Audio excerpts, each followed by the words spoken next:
వాగర్థావివ సంపృక్తౌ వాగర్థ ప్రతిపత్తయే జగతః పితరౌ వందే పార్వతీ పరమేశ్వరౌ. దూరీకృత సీతార్తి ప్రకటీకృత రమవైభవస్ఫూర్తి దారిత దశముఖ కీర్తి పురతో మమ భాతు హనుమతో మూర్తి. నమో మహద్భ్యో ఋషిభ్యో గురుభ్యో నమః.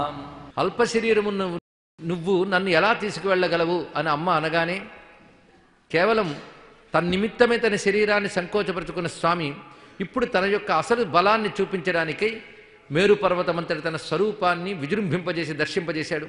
ఆ స్వరూపంలోనే పంచముఖాంజనేయ స్వరూపాన్ని మనం దర్శించుకున్నాం. హనుమ యొక్క విరాట్ స్వరూప వర్ణన అనే దాని గురించి ఇప్పుడు ప్రస్తావన చేసుకుంటున్నాం. ఎందుకంటే మనం కేవలం రామాయణ సుందరకాండే కాకుండా ఇతర గ్రంథముల ఆధారంగా హనుమత్ కథని చెప్పుకుంటున్నాం గనక హనుమంతుని యొక్క విశ్వరూప విరాట్ రూప దర్శనములు సంహితా గ్రంథాల్లో వివిధ స్థలాల్లో చూపించారు. ఆ అంశములు శ్రవణం చేసినంత మాత్రమే తన మంత్రమహిమ మనకు సిద్ధిస్తుంది అని కూడా ఫలశ్రుతిగా చెప్తారు. ముఖ్యంగా పరాశర సంహిత ఇది హనుమంతునికి సంబంధించిన ఒక అద్భుతమైన శాస్త్రం. కృష్ణునికి భాగవతం ఎలాగో, రామునికి రామాయణం ఎలాగో, హనుమంతునికి పరాశర సంహిత అటువంటిది అని చెప్పుకోవాలి. ఇది ఒక మంత్రశాస్త్రం. అది ఇంకా మరికొన్ని సంహితా గ్రంథాలు ఉన్నాయి. సంహితలు అంటేనే మంత్రశాస్త్రం ప్రధానంగా అర్థం చేసుకోవాల్సింది. వేదముల్లో ప్రధానమైన మంత్రభాగాన్ని సంహితలు అని అంటారు. ఇవి కాకుండా ఆగమశాస్త్రాల్లో మంత్రభాగాలు చెప్పే వాటికి కూడా సంహితలు అని పేరు. అగస్త్య సంహిత, సనత్కుమార సంహిత, సుదర్శన సంహిత అని మంత్రశాస్త్రాలు ఉన్నాయి. అయితే వాటిలో కృష్ణ మంత్రాలు, రామ మంత్రాలు, శక్తి మంత్రాలు, శివ మంత్రాలు అన్నీ ఉంటాయి వాటన్నిటిలో. కానీ పరాశర సంహిత మాత్రం కేవలం హనుమన్ మంత్రములే ఉంటాయి. పైగా హనుమంతునికి సంబంధించిన అనేక కథలు ఉంటాయి. చాలా విస్తారమైన గ్రంథం అది. ఈ పరాశర సంహితలో చిత్రమైన కథలు కనిపిస్తాయి. ఈ కథలు ఒక్కొక్కప్పుడు మనం విశ్వసించవచ్చా అనిపించేటంత ఆశ్చర్యంగా ఉంటాయి. కానీ దేవతా కృత్యాలు మన బుద్ధులకు అందవు గనక విశ్వసించవలసిందే. లేదా ఇంకొక కోణంలో మనం పరిశీలిస్తే ఒక మంత్రములో ఉండేటువంటి రకరకాల శక్తి విశేషాలైన కథల రూపంలో ఇస్తారన్నమాట ఇంచుమించు రోజుకు ఒక్కసారైనా మనం చెప్తున్నాం. ఒకరోజు సరిగ్గా వినకపోయినా రెండో రోజు పట్టుకోగలగాలి. ఆ మంత్ర సంకేతాల కథల్లో ఉంటాయి. అందుకే కథలు పారాయణ చేసినా, శ్రవణం చేసినా ఆ సంకేతాలతో సహా మంత్రాన్ని ఉపాసించిన ఫలితం మనకు రావడం కోసం కథలు చెప్పబడి ఉంటాయి. అందుకు అవి జరిగిందా జరగలేదా అని చర్చ మనం విడిచిపెట్టి జరిగిందని విశ్వసిస్తూనే అదొక మంత్ర సంకేత గాథ అని తెలుసుకోవాలి. ఎందుకంటే ఇప్పుడు విరాట్ రూప వర్ణంలో కథ చెప్పుకోబోతున్నాం. రామచంద్రమూర్తికి పట్టాభిషేకం జరిగినది రావణ సంహారం తర్వాత. అటుపై రామచంద్రమూర్తితో మాట అన్నట్ట, మొత్తానికి రాక్షస బాధ లేకుండా చేశాం, భూమికి రావణ సంహారం చేశాం, దశకంఠ రావణ్ణి సంహరించాం అని రాముడు అనగానే ఆకాశవాణి పలికిందిట. అంతటితో పూర్తి కాలేదు రామా, నువ్వు దశకంఠ రావణ్ణి సంహరించాయని సంతృప్తి పడ్డానికి లేదు, ఇంకా అనేక మంది రావణులు ఉన్నారు. అందులో నువ్వు దశకంఠుడిని సంహరిస్తే మరొక రావణుని హనుమయ్యే సంహరించాడు. ఆ రావణుడి పేరు అహిరావణుడు. ఇతడికి మైరావణుడు అని మరొక పేరు కూడా మనం చెప్తూ ఉంటాం. ఇతడు మాయావి, పాతాళలోకవాస మహిరావణుడు. ఎలాగోలాగా రామలక్ష్మణుని అపహరించాలని ప్రయత్నించేట. యుద్ధ సమయంలోనే అతడు ఆ ప్రయత్నంలో ఉన్నాడని తెలుసుకుని హనుమస్వామి తన తోకతో ఒక ప్రాకారాన్ని ఏర్పాటు చేశాడు. ఆ ప్రాకారం లోపల రామలక్ష్మణులు తదితర సేన అంతా ఉన్నట్ట. ఇప్పుడు ఎలా అపహరిస్తాడు? హనుమంతుడు రక్షిస్తుంటే ఎవరైనా అపహరించగలరా? అప్పుడు మైరావణుడు ఒక వ్యూహం పన్నాడు. సూచీముఖుడు అని ఒక రాక్షని పిలిచాడు. నువ్వు ఇక్కడి నుంచి తవ్వుకుంటూ లోపలికి వెళ్ళు, ఆ రామలక్ష్మణులను అపహరించి పాతాళానికి తీసుకురా. ఈ సూచీముఖుడు 2-3 మార్లు ప్రయత్నించి విఫలుడై మొత్తానికి ఎలాగోలాగా నేలను తవ్వుకుంటూ లోపలికి వెళ్ళి రామలక్ష్మణులను అపహరించి తీసుకువెళ్ళిపోయాడు. హనుమకు కూడా ఇది తెలియలేదు ఈ విషయం. తర్వాత గ్రహించగానే ఆంజనేయ స్వామి పాతాళలోకానికి వెళ్ళి ఆ మైరావణుని లేదా అహిరావణుని సంహరించి తన పాదంతో అక్కడున్న రాక్షసులందరినీ సంహరించి రామలక్ష్మణులను భుజాన్ని వేసుకువచ్చాడు అని కథ మనకు కనబడుతున్నది. ఆ కథ సత్యం అవునా కాదా అనడానికి సత్యమైన తార్కాణంగా మనకు నైమిషారణ్య క్షేత్రం చెప్తున్నది. అలా అహిరావణ మైరావణ సంహారం చేసినటువంటి హనుమనే ఇక్కడ మనం దర్శిస్తున్నాం. అయితే పరాశర సంహిత గ్రంథాన్ని పరమ ప్రమాణంగా భావించిన ఒక విష్ణు భక్తుడు ఒక ఆయన ఉన్నాడు. ఆయన ఈ సంహితా గ్రంథాల్లో చెప్పిన రకరకాల కథల్ని హనుమత్ కీర్తిగానంగా చేశాడు. ఆయన అన్నమాచార్యుల వారు. అన్నమాచార్యుల వారు తాను ఆరాధించుకుంటున్నటువంటి విష్ణు విగ్రహాల్ని ఒకప్పుడు ఆనాడు హిందూ మతాన్ని ధ్వంసం చేయాలని బయలుదేరినటువంటి దుర్మార్గులు అపహరించుకుపోయారట. అప్పుడు తిరిగి ఆ విగ్రహాలు ఎక్కడున్నాయా అని వెతుకుతూ వస్తువు పోతే ఎవరిని స్మరించాలి అనే దానికి కీర్తన రాశాడు అక్కడ. ఇందిరా రమణు తెచ్చి ఇయ్యరో నాకిటు వలె పొంది ఇతని పూజింప పొద్దాయనిపుడు అని కీర్తనలో దారుని మైరావణు బంధించి రాము తెచ్చి నేరుపునా మించిన అంజనీతనయా అన్నారు ఇక్కడ. అప్పుడు రాముడు ఆ రాక్షసుడు అపహరించకపోతే ఆ రావణుణ్ణి సంహరించి ఆ రాముణ్ణి తెచ్చేవే, ఇప్పుడు నేను పూజించుకునే రాముణ్ణి ఎవరు అపహరించారు, తీసుకురావయ్యా అని ప్రార్థిస్తే వానర రూపం ఒకటి వచ్చి ఎవరైతే అపహరించారో వాళ్ళ మీద దాడి చేసి తిరిగి ఆ విగ్రహాన్ని తీసుకొచ్చి అన్నమయ్యకి అందించినట్లుగా చరిత్ర మనకు చెప్తున్నటువంటి అంశం. దీన్ని బట్టి పోయిన వస్తువుని తిరిగి తేవడంలో హనుమస్మరణ మనకు పనిచేస్తుంది. అందుకే ఎక్కడుందో తెలియని సీతమ్మ జాడ కనిపెట్టి తెచ్చిన స్వామివారికి ఇది చాలా సునాయాసమైన కార్యమే. కనుక మైరావణ అహిరావణ వధని భక్తులు విశ్వసిస్తూ ఉన్నారు. ఈ సాహితీవేత్తలు, చరిత్రకారులు, రీసెర్చర్స్కారులు వాళ్ళు గొడవ పక్కన పెట్టండి. భక్తుడికి ఆ గోళ ఏమీ అక్కర్లేదు. భక్తుడు చక్కటి విశ్వాసంతో పరాన్ని పొందుతాడు. సాహితీకారులకి, చరిత్రకారులకి వాస్తవాలు కావాలి, భక్తుడికి సత్యం కావాలి. సత్యానికి వాస్తవానికి చాలా తేడా ఉంది. సత్యం హిస్టరీకి దొరకదు, అది కాలానికి అందదు, అది భగవత్ స్వరూపం సత్యం. వాస్తవము అంటే మనకు కనబడే వస్తు ప్రపంచం, భౌతిక ప్రపంచం. కనుక హిస్టరీ వాస్తవాన్ని చెప్తుంది, మన సంస్కృతి జ్ఞానము సత్యాన్ని చెప్తుంది. అందుకే భక్తుడు సత్యం వైపు చూస్తాడు. ఆ సత్య ప్రకారంగా ఈ కథను మనం విశ్వసించవలసిందే. అయితే ఇప్పుడు ఆకాశవాణి చెప్తోంది, అలా మైరావణుని సంహరించాడు ఆంజనేయ స్వామి వారు, దశకంఠ రావణుని సంహరించావు నువ్వు, ఇంకా రావణుడు లేరు అనుకోకు, మరొక రావణుడు ఉన్నాడు, ఇతని పేరు శతకంఠ రావణుడు అని. ఇది మనం ఆంజనేయ అష్టోత్తరం చదివే అలవాటు ఉన్న వాళ్ళకైతే శతకంఠ మదాపహర్త్రే నమః అని నామం చదువుతారు. అంటే ఏమిటో తెలియాలంటే ఈ సంహితా గ్రంథంతో అనుబంధం ఉండాలి. అలాగే మహారావణ సంహారిణి నమః ఒక నామం ఉంది. మహారావణ, మహిరావణ, అహిరావణ ఒకటే. ఇప్పుడు శతకంఠ మదాపహర్త్రే నమః అని ఒక మాట ఉన్నది. ఈ కథ ఎందుకు చెప్తున్నామంటే విశ్వరూప సందర్శనం కనబడుతుంది. అక్కడ ఒక ఆశ్చర్యకరమైన అంశాన్ని చూపిస్తాడు. అక్కడ ఈ శతకంఠ రావణుడు ఎక్కడున్నాడు అంటే, నువ్వు 100 యోజనాల విస్తీర్ణమైన సముద్రం దాటితే అక్కడ దశకంఠుడు ఉన్నాడు. కానీ 1000 యోజనాల పైన అంతరిక్షమునందు, అక్కడ అంతరిక్షంలో మరికొన్ని సముద్రములు ఉన్నాయి. ఆ సముద్రములు అనగానే మనం అనుకుని ఈ సముద్రం లాంటివి కావవి, ఒక ఫ్లూయిడ్ స్టేట్ అనుకోవచ్చు మనం. ఒక ద్రవీభూతమైన స్థితి అక్కడ అంతరిక్షంలో ఉండవచ్చు. అలాంటి చోట ఒక అంతరిక్ష నగరం అని ఒకటి ఉన్నది. ఆ ద్వీపమునందు శతకంఠ రావణుడు ఉన్నాడు. వాడు 100 శిరస్సులు. వాడు బలం సామాన్యమైనది కాదు. దశ శత అంటేనే తెలుస్తున్నది అంత బలం. అయితే వాడికి ఎంత బలమున్నా అంత బద్ధకం ఉంది. అందుకే ఎవరి మీదకి దాడికి వెళ్ళట, ఎందుకంటే బద్ధకం చేత. వెళితే ఎవడు నిలవలేడు. వాడిని సంహరించడం ఎవరి వల్ల కాదు. వాడిని కూడా నువ్వు సంహరిస్తే అప్పుడు నిష్కంటకమైంది లోకం అనుకోవచ్చు అని ఎప్పుడైతే ఆకాశవాణి చెప్పిందో, అతన్ని సంహరించడం ఎలాగా, సేతుబంధనం ఎలా కట్టాలి. ఇప్పుడే ఒక మహాసేతుబంధనం నిర్మాణం చేశారు దశకంఠుడి వద్దకు. ఇప్పుడు సేతుబంధనం ఎలాగా, ఎలా సాధించడం రాముడు ఆలోచిస్తూ ఉన్నాడు. ఎందుకంటే దైత్య నాశనం చేయడం ఆయన యొక్క అవతార ప్రయోజనం. రావణ శబ్దం వినబడరాదు. రావణ అనే శబ్దానికే అసలు అర్థం ఏంటయ్యా అంటే ఏడ్చి ఏడిపించేవాడని అర్థం. పెద్దగా ఏడ్చేట ఆయన. ఎప్పుడు కైలాస పర్వతాన్ని ఎత్తాడు చూసారా, అప్పుడు శివుడు ఒక్కటి తన బొటన వేలు నొక్కగానే చేతులు చిదిగాయి. ఆ చేతులు చిదిగినప్పుడు గట్టిగా ఏడ్చేట. ఆ ఏడుపు విని చుట్టూ ఉన్న వాళ్ళందరూ ఏడ్చేట. జాలిపడి కాదు, శబ్దం భరించలేక అంత భయంకరంగా ఏడ్చాడు. కానీ పెను రావము చేశాడు గనక అప్పుడు శివుడు వచ్చి రావణ అని పిలిచాడు. అంతవరకు వాడి పేరు దశకంఠుడే.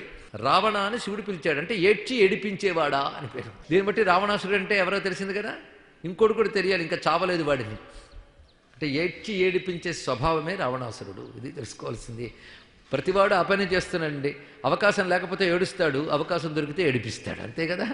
కనుక మానవుల్లో ఉండేటువంటి దుఃఖించి దుఃఖింపజేసే స్వభావం అంటే ఇతరుల్ని హింసించడం, తనకు తాను దుఃఖపడడం ఏదుందో అదే పెద్ద రావణుడు. ఆ రావణుడు 10 తలలతో ఏడ్చాడు, మనం 10 ఇంద్రియాలతో ఏడుస్తున్నాం, అంతే. చెప్పండి, ఇక్కడ ఇంకేమైనా తేడా ఉందా? వీడు రావణుడు నిరంతరం దుఃఖమే, ఎప్పుడు ఏడుపే. ఏమండి ఎలా ఉన్నారు అని అడిగితే టైం లేక బాగానే ఉన్నాం అంటాం, కానీ వాడికి విని ఓపిక మనకు చెప్పే తీరికుంటే చాలా చెప్తాం. ఎప్పుడు ఏదో కంప్లైంటే, ఏదో దుఃఖమే.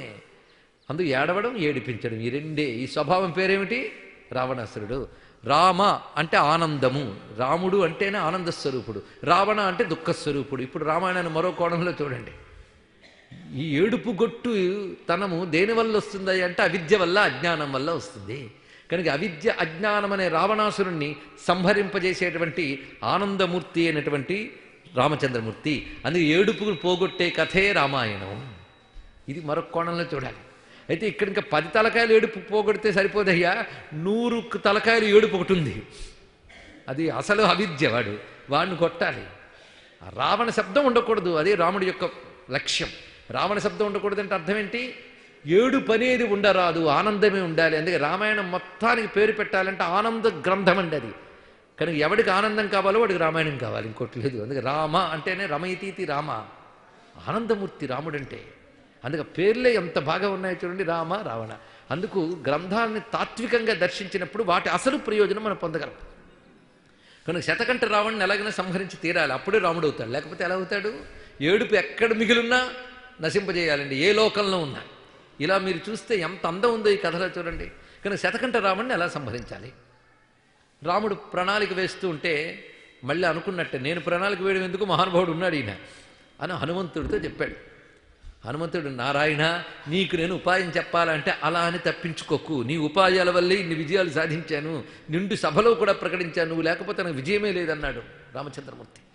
అప్పుడు హనుమ, నువ్వేమీ కష్టపడకు, మళ్ళీ సేతుబంధనం ఏం నిర్మాణం చెయ్యక్కర్లేదు, నా తోకని ఆ నగరం వరకు నేను విస్తరింపజేస్తాను అని చెప్పాడు. ఇక్కడ పైగా నువ్వు సీతమ్మ కలిసి ఒక భుజం మీద కూర్చోండి, మీ ముగ్గురు అన్నదమ్ములు కలిసి మరొక భుజం మీద కూర్చోండి. అక్కడ దాకా నేను మిమ్మల్ని తీసుకువెళ్ళి ప్రయత్నం చేస్తాను. మిగిలిన వాళ్ళు సేతువు అక్కడ దాకా పెడతాను కదా, ఏది వాలం అనే సేతువు, దీని మించి అక్కడికి వెళ్తారు. ఇది ప్రణాళిక. సరే, దాని ప్రకారంగా ఆంజనేయ స్వామి వారు తన యొక్క వాలాన్ని పెంచారట అక్కడ దాకా.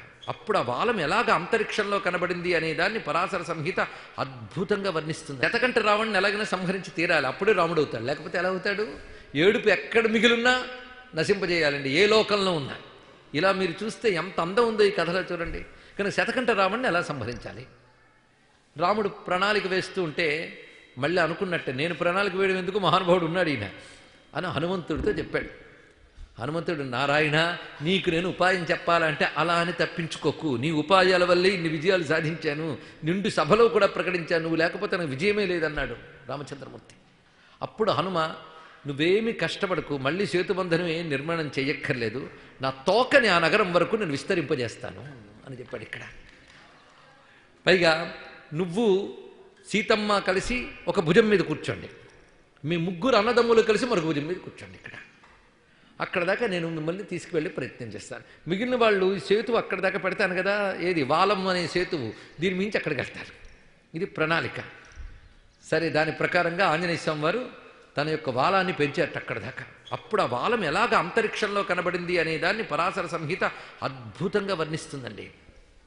ఏంటనంటే, నక్షత్రాలు ఆ తోక కుచ్చిళ్లపైన ఎలా ఉన్నాయంటే గరిక పరకలపైన మంచు బిందువుల్లో ఉన్నాయని వర్ణించాడు. ఇక్కడ ఇది స్వామి విరాట్ రూప వర్ణన చేసేటప్పుడు దీనికి జ్యోతిర్మండలలాంగూల హృదయాలార నిశ్చల అని గణపతి సహస్రంలో మాట చూపిస్తాడు. ఇక్కడ అంటే గణపతిని హనుమత్ స్వరూపంగా భావిస్తూ చెప్పినటువంటి నామం ఇది. ఇది గణేశ తాపిని ఉపనిషత్తు అని ఉపనిషత్తులో కూడా కనబడుతుంది. ఇది ఇక్కడ ఎన్ని మర్మములు ఉంటాయి చూడండి. ఇక్కడ ఇది హనుమంతుని యొక్క ఎంత రూపం ధరించి ఉంటాడు ఆ స్వామి. అప్పుడు రామచంద్రమూర్తి చూసి, నేను ఈ వాలమనే సేతువు గుండా అక్కడికి వెళ్తానయ్యా అన్నాడు. వెళ్ళొచ్చు కానీ ఆ ద్వీపంలోకి అంత తొందరగా ప్రవేశించలేరు. ఈ ద్వీపం చుట్టూ అగ్నిజ్వాలలు బాగా ఉన్నాయి. కనుకనే అగ్నిజ్వాలను తట్టుకునే శక్తి ఇటు వానరవీరులకి పైగా రాజవీరులకి కూడా లేదు. అగ్నిజ్వాలను నేను తొలగిస్తానని చెప్పి తోకను గిర్రని తిప్పేట ఆ పరిసరాల్లో. ఆ వాయు వేగానికి అక్కడున్న అగ్ని చెదరగొట్టబడి మొత్తంగా జలాల్లో పడిపోయింది, సముద్ర జలాల్లో. అప్పుడు మొత్తం అగ్ని రహితమయ్యిందిట ఆ శతకంఠ రావణుని యొక్క ద్వీపం. అప్పుడు శతకంఠ రావణుడు ఈ విధంగా ఇన్నాళ్ళు అగ్నిజ్వాలలతో ఉన్న ద్వీపానికి ఇప్పుడు ఆ జ్వాలలు లేకుండా చేసిన వాడెవడా అని చూశాడు, కనబడ్డాడు హనుమ. ఆపై రామచంద్రమూర్తి దర్శనమిచ్చాడు. ఎప్పుడైతే ఆ రాక్షను చూశాడో రాముడు ఆ సేతువు ద్వారా, అంటే వాలమనే సేతువు ద్వారా వెళ్ళాడు. ఆ రాముడు, లక్ష్మణుడు, భరతుడు, శత్రుఘ్నుడు అందరూ యుద్ధంలో పాల్గొన్నారండి. ఇదివరకు యుద్ధంలో ఇద్దరే, ఇప్పుడు మొత్తం 4 అన్నదమ్ములను. సీతమ్మ చూస్తూ ఉందిట. సీతమ్మ యుద్ధానికి వెళ్ళింది, మొత్తం చూసిందిట. రామచంద్రమూర్తి పరాక్రమం విజృంభిస్తున్నాడు. కానీ ఈ శతకంఠ రావణుడితో పెద్ద బాధ వచ్చింది. వాడి తలలో కొడుతున్న కొద్దీ వస్తూ ఉన్నాయి. ఆఖరికి వాడు వేసిన ప్రయోగాలకి, బాణప్రయోగాలకి సోదరులు 4 మూర్ఛితులయ్యారు. ఇప్పుడు కర్తవ్యం ఏమిటి? సీతమ్మ అప్పుడు హనుమంతుడిని చూసి మమ్మల్ని నువ్వు కాపాడు, అప్పుడు నువ్వు ఒక విరాట్ రూపాన్ని చూపించావు, నాకు అది ఇప్పుడు గుర్తుకొస్తున్నది, నీ యొక్క మహద్రూపాన్ని శరణు వేడుతున్నాను, నన్ను అనుగ్రహించు అనగానే అమ్మ అప్పుడు హనుమన్ మంత్రజపం చేసిందటండి. హనుమన్ మంత్రజపం చేయగా హనుమంతుడు తన విరాట్ రూపాన్ని అప్పుడు మళ్ళీ మరొక్క మారు ప్రకటించాడు. ఆ విరాట్ రూప వర్ణ చాలా విచిత్రంగా కనబడుతుంది. అచ్చం విశ్వరూప సందర్శనాన్ని ఎలా ఉంటుందో ఆ విధంగా. అప్పుడు హనుమ యొక్క విరాట్ రూప దర్శనంతో అమ్మవారు సంతృష్టి చెంది ఆ మంత్రజపం చేస్తూ ఈ అసురుణ్ణి సంహరించే శక్తి నాకు ఇవ్వు అని అన్నది. సరైన ఆంజనేయ స్వామిని సమ్మతించేటప్పుడు అంతవరకు సౌమ్యంగా ఉన్న సీతమ్మ ఒక మహాకాళీ రూపాన్ని ధరించింది. ఇక్కడ ఒక కాళీ రూపాన్ని ధరించి మహోగ్రమైన అట్టహాసాలతో శక్తిగా విజృంభిస్తూ తాను శతకంఠ రావణ్ణి సంహరించడానికి సిద్ధపడింది. కానీ వాడు తలపడినా నెత్తురు పడినా మళ్ళీ రాక్షసులు ఉత్పన్నమవుతున్నారు కనుక హనుమంతుడు తన వాలాన్ని పెంచి వాడి తల వాడి నెత్తురు నేల మీద పడకుండా ఎగరగొడుతున్నట్టు ఆయన. ఆ సమయంలో అమ్మవారు తన యొక్క వాడి అయిన త్రిశూలాన్ని ప్రయోగించి శతకంఠ రావణ్ణి సంహరింపజేసిన వెంటనే దేవతలందరూ కుసుముష్టి కురిపించారు. అప్పుడు వాళ్ళ స్తోత్రధ్వనికి రామచంద్రమూర్తి మూర్ఛ నుంచి లేచి సౌమ్యంగా ఉన్న సీతమ్మ వైపు చూసేట, ఏమయ్యాడు శతకంఠ రావణ్ణి, ఎప్పుడో పూర్తి చేశాను స్వామి అన్నది ఇక్కడ. అప్పుడు దేవతలు అమ్మవారిని వర్ణించితే జరిగిన కథ తెలుసుకుని మీ విరాట్ రూపముల్ని నేను ఒక్కమారు చూడాలనుకుంటున్నాను రామచంద్రమూర్తి అడిగినప్పుడు సీతమ్మ తన మహాకాళీ రూపాన్ని చూపించిందని, హనుమంతుడు తన విరాట్ రూపాన్ని చూపించాడని పరాశర సంహిత చెప్తున్నటువంటి అద్భుతమైన అంశం. ఈ కథలో దాగినటువంటి అంశములు ఏంటంటే, ఈ కథ జరిగినదా లేదా పక్కన పెట్టి ఋషి యొక్క హృదయాన్ని మనం పరిశీలించాలి. ఇక్కడ ఒకానొక హనుమన్ మంత్రం గురించి చెప్తూ ఈ కథని చెప్తాడు. ఒక్కొక్క కథ వెనకాల ఒక్కొక్క మంత్రం ఉంటుంది హనుమంతునిది. ఆ మంత్రాల్లో కొన్ని పంచముఖాంజనేయం, కొన్ని సువర్చలాంజనేయం, కొన్ని ఆపదుద్ధారక హనుమన్ మంత్రం, విరాట్ రూప హనుమన్ మంత్రం, రకరకాల మంత్రాలు ఉన్నాయండి. ఆ మంత్రములో ఉన్నటువంటి బీజశక్తుల్లో కాళీకి సంబంధించిన బీజములు ఉన్నాయి. అది తెలుసుకోవాల్సింది. అందులో విష్ణు బీజములు లోపల గుప్తంగా ఉంటాయి. ఈ కాళీ బీజములు విరాట్ బీజములు వెలికి వస్తాయి. ఆ గుప్తంగా ఉండడాన్నే రాముడు మూర్చిపోయినట్టుగా చూపించారు. ఆ కాళీగా సీతమ్మ విజృంభించడం చూపిస్తారు ఇక్కడ. అందుకు మంత్రాన్ని కథగా ఎలా చూపిస్తారని చూడగలగాలి. ఇది మామూలుగా కథగా విని ఆసక్తితో ఉత్సాహపడితే సంతోషమే. కానీ వెర్రిమొర్రి ప్రశ్నలు వచ్చాయా అప్పుడు సమాధానం శాస్త్రంతో చెప్తే తెలుసుకోగలగాలి. ఒక ఆయన అన్నారు, సింపుల్గా చెప్పండి, ఈజీగా చెప్పండి అని.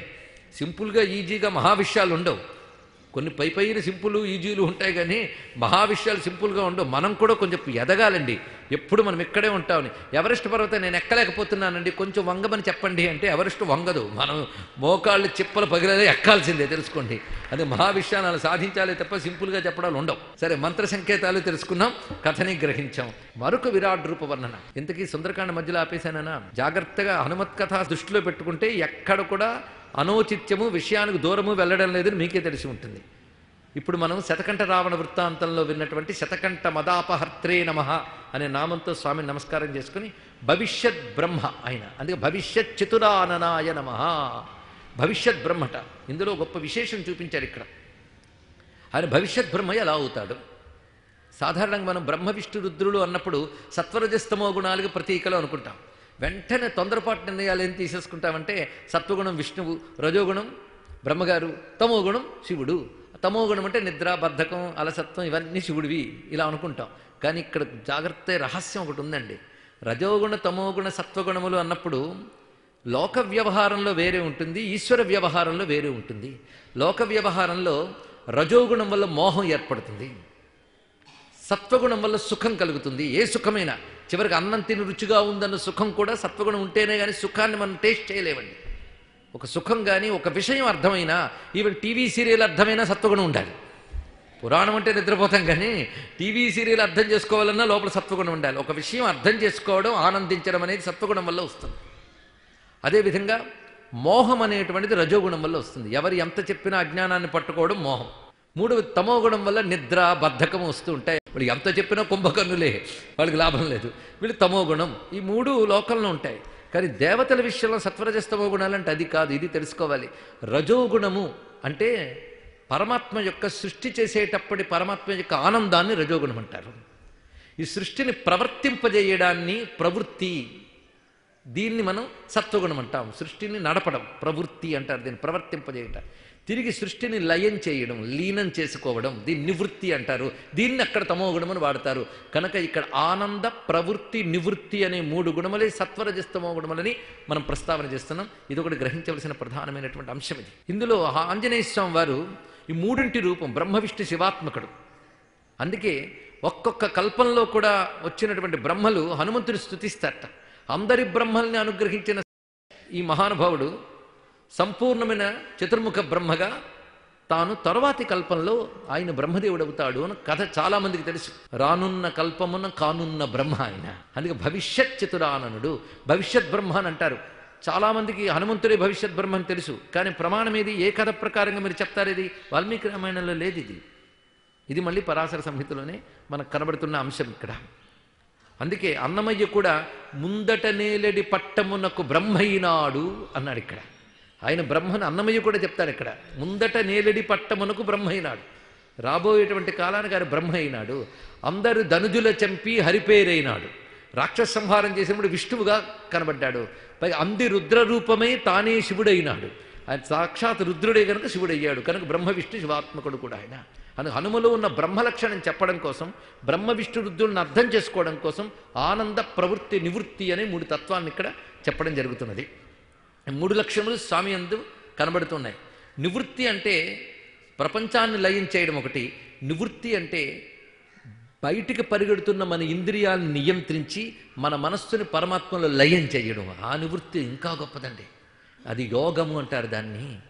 యోగులు ఆ నివృత్తిలోకి వెళ్ళి ప్రపంచాన్ని విడిచిపెట్టి, జన్మ పరంపరను విడిచిపెట్టి మోక్షం పొందుతారు. అందుకే లయకారకుడైన శివుడు మోక్షప్రదాత అని చెప్పడం ఏంటంటే, ఆ లయం అంటే ప్రపంచాన్ని నాశనం చేసే లయం కాదు, భగవంతుల్లో లయమవడం, లీనమవడం. లీనమవడమే లయం. పరమాత్మలో లీనం చేసేటువంటి ఏ శక్తి ఉన్నదో అది మోక్షకారణమైన యోగము. ఆ యోగమే ఇక్కడ నివృత్తి అని చెప్పబడుతున్నది. ఆ యోగానికి కూడా హనుమంతుడి దైవం. ఎందుకంటే హనుమంతుడి మించిన యోగి లేడండి. హనుమంతుడు యోగాంజనేయుడు, వీరాంజనేయుడు, ఇన్ని రూపములతో చెప్పబడుతూ ఉంటాడు. యోగమూర్తిగా హనుమంతుని ఎలా ధ్యానించాలి అదొకటి ఉన్నది. విరాట్ రూపాలు చూస్తున్నాం కనుక ఇప్పుడు ఆ రూపాన్ని తేవట్లేదు. హనుమంతుడు మహాయోగి. అందుకే ఒక యోగి ఎలా ఉంటాడో అలాగే ఉన్నాడు. చూడండి, మొత్తం హనుమంతుని 27 నామాల్లో ఒకటి నిరంజన అనే నామం పరిశీలించారా? నిరంజనుడు అంటే ప్రాపంచిక వికారములేవి అంటనివాడు. మరి అంత పని చేసాడే. మనం కొంచెం పని చేస్తేనే మనకు బోల్డ్ వికారాలు అంటుతాయి. కానీ అంత కార్యం చేసాడే. అసలు ఆ కార్యం నేను చేస్తున్నాను అహంకారము లేదు. ఈ కార్యం వల్ల తనకేమీ లాభం కావాలనే ఆశ లేదు. ఎవరికైతే అహంకారము ఆశ ఉండవో వాడే యోగండి. ఇంకా చెప్పడానికి ఏమున్నది? అందుకే చేయాలి, చేస్తున్నాను అని అహంకారం లేదు, దానివల్ల ఏదో కావాలని ఆశ లేదు. మరి ఎందుకు చేసావు? అది నా కర్తవ్యం, రామకార్యం నెరవేర్చాలి, లోకక్షేమం, అంతే చేశాడు ఆయన. ఎక్కడ అహంకారం అనేది హనుమంతుల్లో కనబడదు.